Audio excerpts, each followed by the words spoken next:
Continuando o nosso estudo do Livro dos Médiuns, tem ali uma capa bonita do Bhagavad Gita, do ciclo da vida: nascer, crescer, envelhecer, morrer, nascer, crescer, envelhecer, morrer. É o ciclo normal que nós todos vamos ter, e é para isso que nós buscamos estudar a doutrina espírita, para entender esse ciclo e podermos aceitar até mesmo melhor a questão da morte.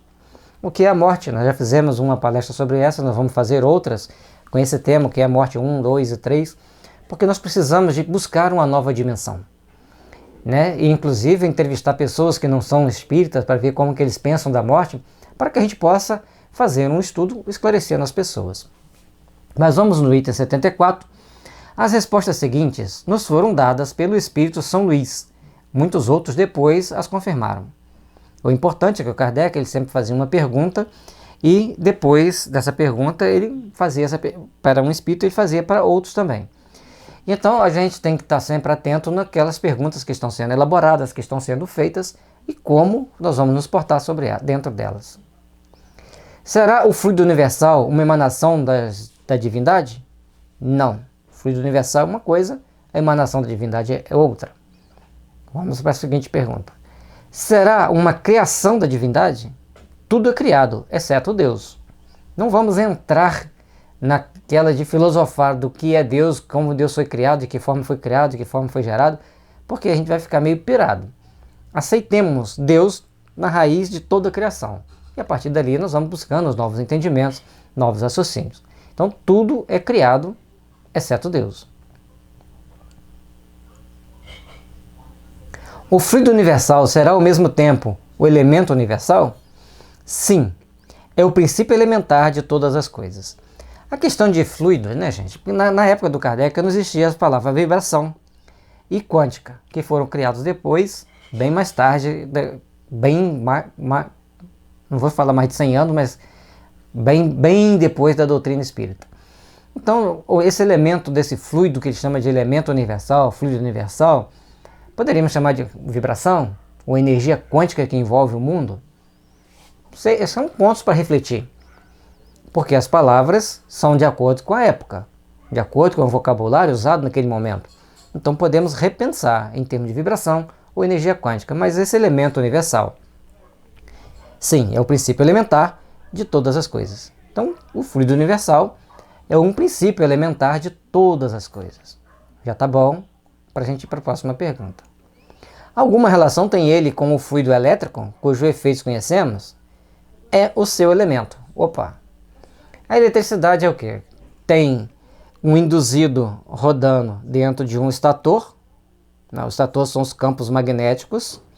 O induzido fica dentro daquele campo magnético. Todo mundo já viu um motor de carro aberto? É só olhar um motor de carro aberto, esse motorzinho de ventilador, de geladeira e tantos outros motores. E a partir do movimento, que no caso o motor gira a partir do movimento da energia elétrica que é fornecida para ele, e os geradores normalmente vão partir de uma usina hidrelétrica que tem lá. Para que tem a represa? A represa, que é com a queda d'água, para fazer rodar uma roda, que vai fazer rodar um induzido, que vai estar dentro de um campo, um rotor, normalmente é chamado de rotor. O rotor vai estar rodando dentro de um campo, esse campo vai estar gerando toda a energia elétrica. Essa energia elétrica, esse fluido que corre pelos fios, é o elemento desse elemento universal. Então é como se fosse uma energia elétrica, como se fosse uma energia elétrica. Não é igual, é parecida. Então são emanações energéticas. Em que estado o fluido universal se nos apresenta na sua maior simplicidade? Para o encontrarmos na sua simplicidade absoluta, precisamos ascender aos espíritos puros. Então, quanto mais simples for esse fluido, mais pureza ele vai ter. Tem que ascender a mundos superiores, provavelmente fora da Terra. Em planetas, logicamente, mais evoluídos do que a Terra. E a Terra é um dos menos evoluídos. Nós estamos tentando entrar no processo de regeneração. Tentando. No vosso mundo, ele sempre se acha mais ou menos modificado para formar a matéria compacta, que vos cerca. Entretanto, podeis dizer que o estado em que se encontra, mais próximo daquela simplicidade, é o do fluido que chamais fluido magnético animal. Então, o fluido que emana dos seres humanos, ele está próximo do estado de pureza. Então, que é uma outra energia que pode ser medida. A gente pega na ponta de um multímetro, de medidor de corrente contínua, ele vai dar lá uma indicação de alguns milivolts, e tem pessoas que chegam a ter 1 volt. Então é muita energia que a gente tem nas mãos. E algumas pessoas, a gente fazia esse teste muito, a gente trabalhava com eletrônica, que ele conseguia se concentrar e aquela energia aumentando até quase 1 volt, e ali ela parava. E outras pessoas, ela oscilava o tempo todo. Quanto mais ele tentava concentrar, mais a energia oscilava. São testes simples, sem nenhuma conotação científica, mas a gente sabe que tem uma energia que, de acordo com o nosso estado mental, nosso estado emocional, no dia ela vai variar, e tem pessoas que conseguem manipulá-las. Já disseram que o fluido universal é a fonte da vida. Será ao mesmo tempo a fonte da inteligência? Não. Esse fluido apenas anima a matéria. Então esse fluido universal é uma energia, uma vibração, uma energia quântica, vamos dizer assim. Tem um escritor espírita, não me lembro o nome dele agora, ele disse que chama-se matéria psi, né? Essa matéria psi, que vai gerar o nosso psiquismo, vai gerar todo o mundo fluídico em torno de nós. Então, essa matéria psi, ela é a principal fonte de vida para a matéria. Pois que é desse fluido que se compõe o perispírito, parece que neste ele se acha como estado de condensação, que o aproxima até certo ponto da matéria propriamente dita. A dedução que Kardec faz, ele faz a pergunta para confirmar se ele está certo. Então, o fluido que ele está dizendo ali, que compõe o perispírito, parece que neste estado se acha condensado no perispírito, né? Para que mantenha a matéria viva. Até certo ponto, como dizes, portanto, não tem todas as propriedades da matéria. É mais ou menos condensado conforme os mundos. Mundos. Não falou de condição de evolução de cada pessoa. Cada orbe planetário vai ter um perispírito mais ou menos condensado, mais ou menos denso, de acordo com as condições deste planeta, daquele planeta onde a pessoa está, do ser vivo está. Como pode um espírito produzir o movimento de um corpo sólido? Ele já desistiu de entender o elemento universal. Combinando uma parte do fluido universal com o fluido próprio àquele efeito que o médium emite. Então, para que o espírito mova um material qualquer, ele precisa de um médium que emite uma substância peculiar, ele junta com o elemento universal, mais à frente a gente vai ver que ele também junta com o elemento do próprio espírito que está produzindo aquele movimento, e aí produz o movimento. É bem complexo, não é? Estalou o dedo, aconteceu. Tem uma série de situações para que o elemento final, a ação final aconteça. Será com os seus próprios membros, de acordo com, de certo modo, solidificados, que os espíritos levantam a mesa? Então ele firma o braço ali, como ele disse, de certo modo solidifica o braço para suspender a mesa? De que forma que isso acontece? Esta resposta ainda não te levará até onde desejas. Então o espírito já deixa claro para o Kardec que não vai conseguir esclarecer todas as dúvidas dele, não vai conseguir esclarecer aquilo que ele realmente quer. Quando, sob as vossas mãos, uma mesa se move, o espírito aure no fluido universal o que é necessário para lhe dar vida factícia. Então ele busca no meio, dentro desse fluido universal, os fluidos que vão dar vida para aquela substância. O filme que retrata a vida de Moisés deve ter mostrado isso, eu não assisti o filme. Ele estava lá com o cajado e dava o comando. É uma cobra, jogava aquele cajado no chão ele virava uma cobra e corria atrás da pessoa. Ele desfazia o comando, o cajado vinha para a mão dele. Porque Moisés tinha uma mediunidade praticamente, vamos dizer assim, completa, e principalmente de domínio sobre os elementos, de efeitos físicos e domínio sobre os elementais. Portanto, ele produzia todos aqueles fenômenos, dizendo que Deus estava castigando as pessoas. Lógico, tinha permissão de Deus para ele produzir todos aqueles fenômenos. Mas Deus não estava lá para castigar os egípcios. Estava ali para ajudar a toda a humanidade, porque naquele momento tinha que preparar o povo hebreu para a vinda de Jesus entre um povo que acreditasse num Deus único. E quem era o povo hebreu? Eram grupos de espíritos de toda a terra que já tinham condições de entender um Deus único, um Deus soberanamente bom e justo. Então foram condensando todo esse grupo junto de um povo que já tinha uma cultura baseada na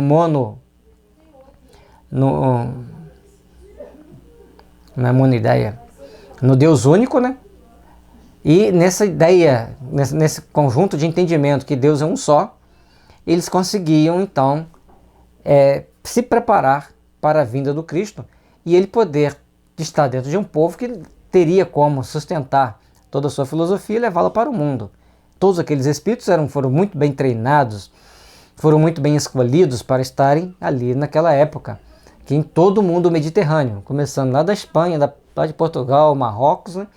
Ali na foz na entrada do mar Mediterrâneo, até lá em Israel, todo aquele litoral mediterrâneo, todos aqueles espíritos ali encarnados estavam preparados para receber o Evangelho de alguma forma. Então, para dar uma vida factícia, como ele usa ali, que é uma vida de fato naquele momento, eles usam desse fluido universal. Assim preparada a mesa, ele prepara aquela mesa com esse fluido universal, o espírito atrai e move sobre a influência do fluido que de si mesmo desprende por efeito da sua vontade.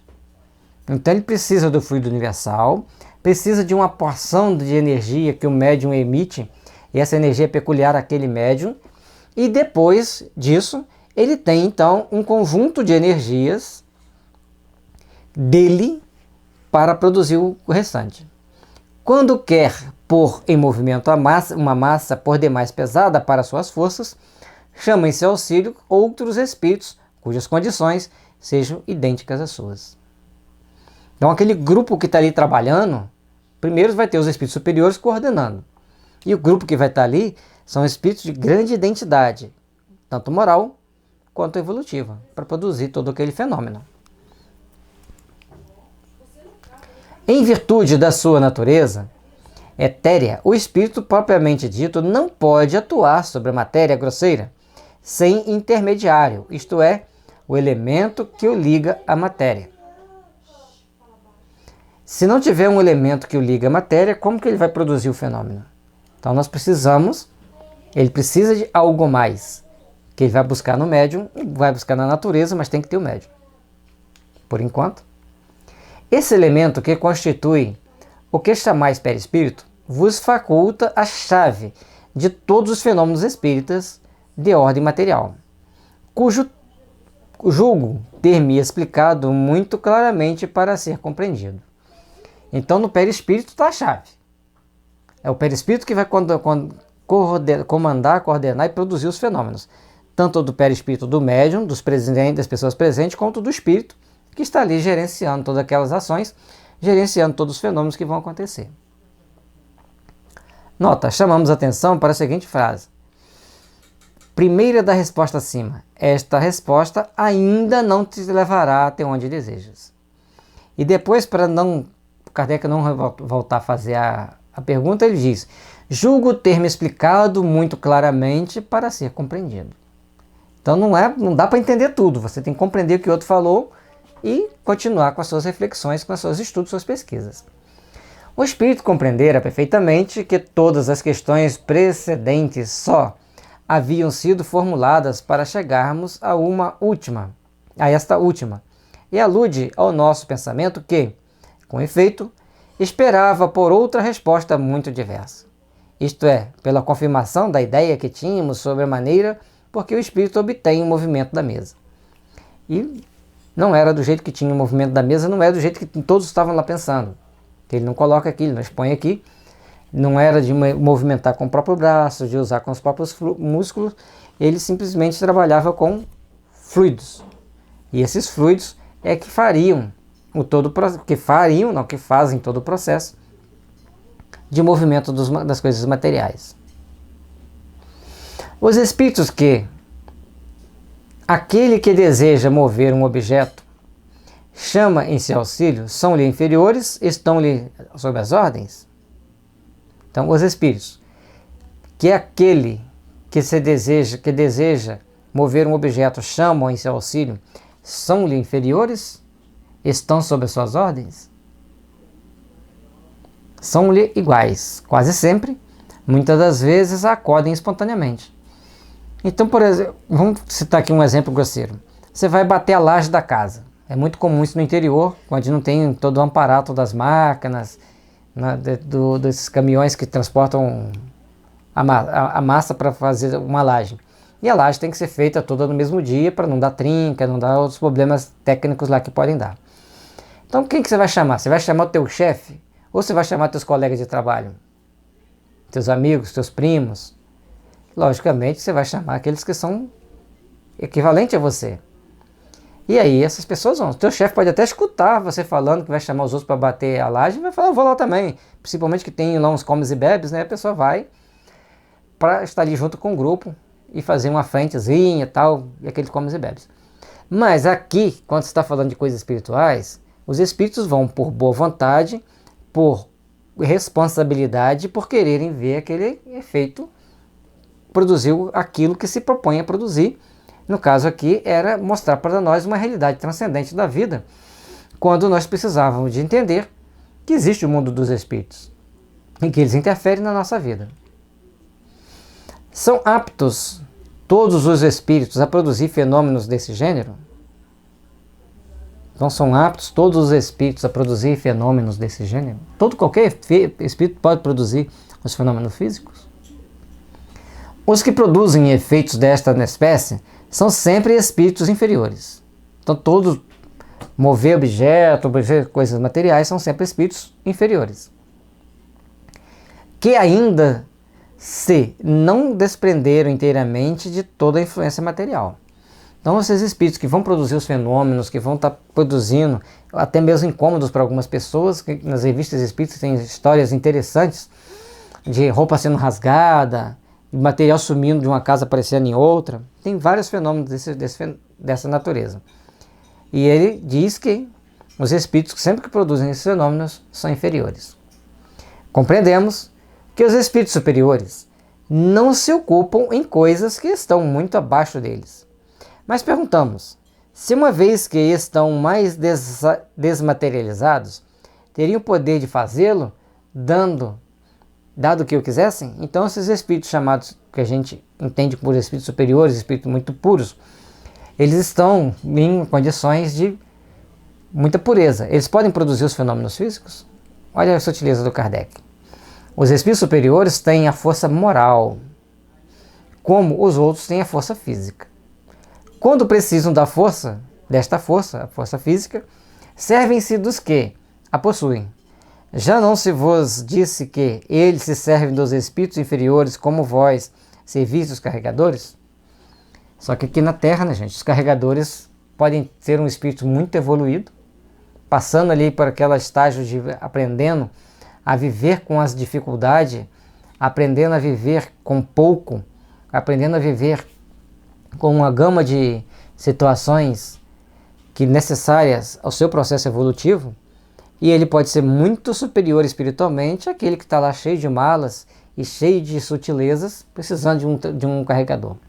Mas aqui o que ele está dizendo é o seguinte: normalmente esses carregadores são pessoas mais robustas, mais fortes. Quem que vai trabalhar como estivador em um porto? Hoje tem uma série de máquinas que transportam, mas precisam da presença humana. Como tem que carregar peso, vão ser as pessoas mais fortes, mais musculosas. Assim também, os espíritos superiores, para produzir um fenômeno físico, eles vão buscar espíritos que estejam dentro de um padrão moral, que eles o influenciem a tomar essas ações de mover os materiais que precisam ser movidos para a educação nossa em geral, das pessoas em geral. Nota, já foi explicado que a densidade do perispírito, se assim se pode dizer, varia de acordo com o estado dos mundos. Parece que também varia de um mesmo mundo ser dividido de indivíduo para indivíduo. Então, esse fluido, essa densidade do perispírito, como ele diz, ele parece que varia de pessoa para pessoa, assim como varia de mundo para mundo. E tem pessoas que realmente parecem ser psiquicamente muito fortes. E esse parecer psiquicamente muito forte exige de todos nós um entendimento que às vezes a pessoa está com aquela aparência muito forte, mas ela está cheia de adoecimentos complexos. Lembrando que aqueles adoecimentos que tolhem a nossa capacidade de raciocinar, de discernir e de criar é doença grave para a homeopatia. A mente está embotada, está com um problema mais grave. Nos espíritos moralmente adiantados, é mais sutil e se aproxima dos espíritos elevados. Nos espíritos inferiores, ao contrário, aproxima-se da matéria. É o que faz que os espíritos de baixa condição conservem por muito tempo as ilusões da vida terrestre. Então esse perispírito mais materializado, mais denso, ele vai fazer com que aqueles espíritos que têm esse perispírito mais materializado, mais denso, tenham uma vida física aqui por muito mais tempo. Ou seja, eles vão ter mais apego às ilusões terrestres, mesmo estando no mundo espiritual. Vão sentir fome, vão sentir frio. E esses espíritos encarnados, eles vão valorizar poucas vezes as coisas espirituais, vão procurar valorizar mais as coisas materiais. É uma questão de entendimento transcendente. Esses pensam e obram como se ainda fossem vivos, experimentam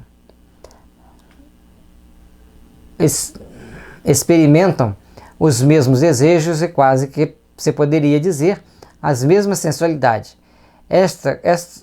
Esta grosseria do perispírito, dando-lhe mais afinidade com a matéria, torna os espíritos inferiores mais aptos às manifestações físicas. Então, eles já têm mais afinidade com a matéria, já buscam mais as coisas materiais, tentam entender e buscar as coisas materiais. E isso vai fazer com que eles então tenham mais afinidade com as coisas materiais e, por ter um perispírito mais grosseiro, vão logicamente proporcionar as manifestações físicas por ter mesmo afinidade com as coisas materiais e o prazer de estar entre os homens, até mesmo fazendo as brincadeiras para diverti-los. Logicamente que existem momentos que a espiritualidade superior monitora esses fatos e tem momentos que deixa para lá, deixa acontecer. Pela razão mesma, pela mesma razão é que um homem de sociedade habituado aos trabalhos da inteligência, franzino e delicado de corpo, não pode suspender fardos pesados, como o faz um carregador. Nele, a matéria é, de certa maneira, menos compacta, menos resistente aos órgãos, há menos fluido universal. Então, as pessoas que têm a matéria mais compacta vai ter menos fluido, conforme está dizendo ali, ele vai ter mais aptidão para as coisas físicas. E as pessoas mais franzinas, mais sensíveis, eles vão ter habilidade e aptidão para trabalhos intelectuais. Agora, nada impede que ambos invertam as posições. Às vezes a gente pode encontrar pessoas extremamente robustas, fortes, com um perispírito bem fechado, como diz no popular, e pessoas trabalhando em coisas muito delicadas e pessoas muito delicadas trabalhando em serviço pesado. Lógico que tudo tem seu preço, tudo tem seu momento, mas vamos buscar entender as coisas materiais aqui de uma forma mais transcendente.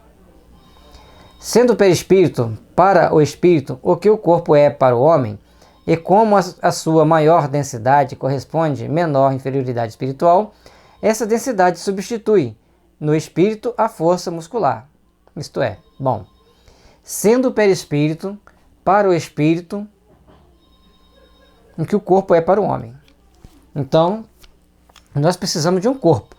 Quanto mais musculoso, mais resistente nós formos aqui, mais força física nós vamos ter.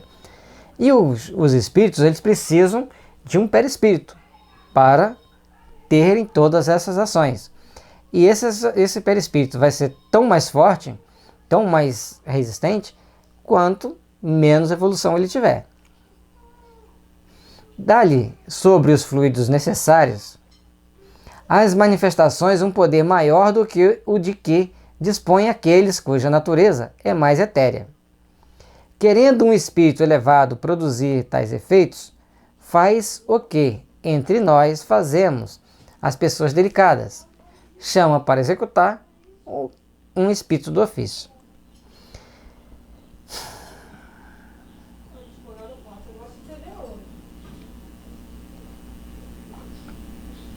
Então, se um espírito é muito etéreo, já está muito sutil, já está em condições evolutivas maiores, para produzir efeitos físicos, ele vai chamar grupos de espíritos que estão sob seu comando, que conseguem estar sob o seu comando, ou por afinidade, ou por amizade, ou por superioridade moral. A superioridade moral impõe, de espírito para espírito, uma força